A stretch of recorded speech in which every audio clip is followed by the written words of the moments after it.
we know that there are common joints. There's the common mortise and tenon joint. There's the one that stops, doesn't go all the way through. But then there are other joints, dovetail joints. There are variations on the theme, and I want to show you a variation on this one, because what I want to do in this, I want to give it a mechanical fixing, and the only way I can really do that in this case is I don't want to use a draw bore pin, but I'm going to use wedges inside the joint that will spread as I pound the joint together. Those ends of that end of the tenon will spread inside.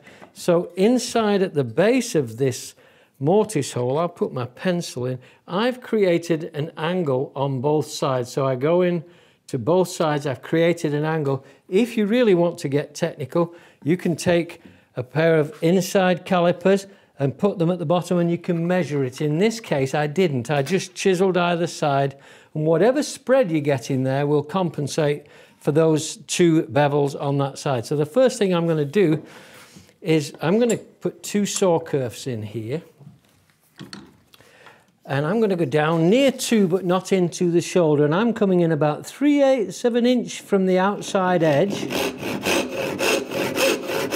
like this, going down to about 1/8 of an inch from the shoulders.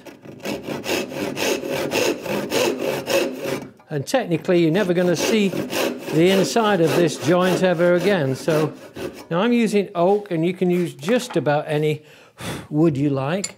And generally I'm going to glue this now because I want to maybe cut this apart when I've done, so we can see what damage we've done inside. So I'm just going to run some glue on the tenon like this, and then I'm going to spread it so that it's fairly even. Now technically the fox wedging will hold this without the glue, but you can do both. There's no reason not to. Inside the mortise, just to ease the tenon into the mortise hole, I'm running a bead of glue along the walls, and now I'm ready to go. So I've got this marked. Now I can't put this in until the wedges go in, and the neat thing about this joint is you have to go with what you've got, because you can't test the joint with the wedges in. And that's why this joint has a very particular name, fox wedging, because it's a foxy, it's kind of sneaky. And so I'm putting the glue on my wedges too, just that added insurance. And I'm just starting the wedges in the opening, but I'm not in the kerf. I'm not going very deep. I don't want to progress it deep into the cut. Now I've got the top of my wedges, the square edge. There's going to be a square edge to your wedge usually. So I've got my square edge on the insides. I'm just going to start that one a little bit. And now we go with it. Once you go in, you've got to keep going, because remember, the glue can freeze the joint inside. So whatever we do, we just keep going once we start.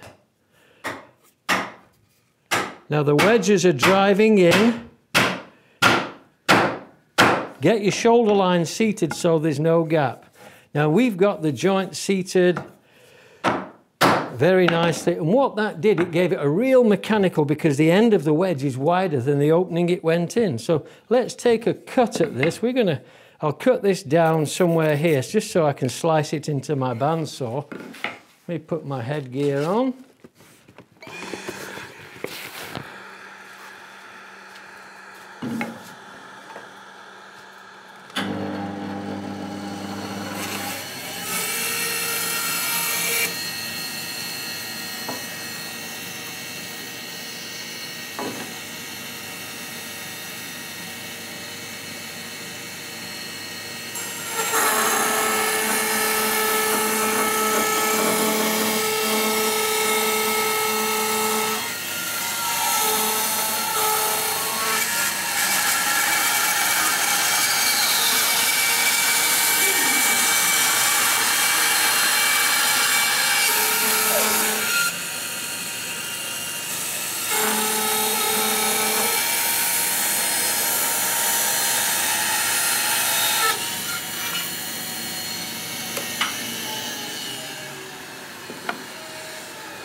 Let's see what we got. So there it is. We've got this very beautiful splay in the tenon. It's spread out nicely, adequately, nice and tight, and that gives it that mechanical strength I think everybody will enjoy, knowing that this joint will never come apart.